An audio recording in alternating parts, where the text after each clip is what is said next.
बिस्मिल्लाहिर्रहमानिर्रहीम। अस्सलाम वालेकुम ख़वातीन व हज़रात, कैसी हो? उम्मीद करता हूँ आप सब ठीक ठाक होंगे।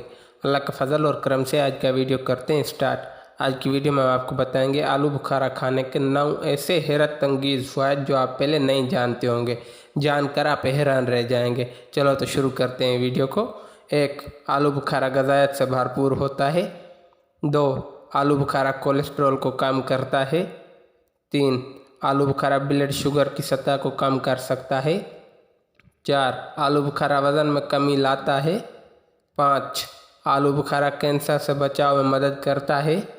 6. आलू बुखारा का इस्तेमाल खुश्की को दूर करता है। 7. आलू बुखारा ज़हनी तनाव को दूर करता है। 8. आलू बुखारा खून की गर्दिश को बेहतर करता है। 9.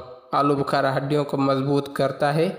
अब तक के लिए इतने। अपना बहुत सारा ख्याल रखिएगा, अपने इस चैनल का भी। अगर आपको वीडियो अच्छी लगी है, वीडियो अच्छी लगने की सूरत में वीडियो को लाइक करें, चैनल पर नहीं हो तो चैनल को सब्सक्राइब करें, वीडियो को दोस्तों के साथ शेयर करें। मिलते हैं अगली वीडियो में। अल्लाह हाफिज़।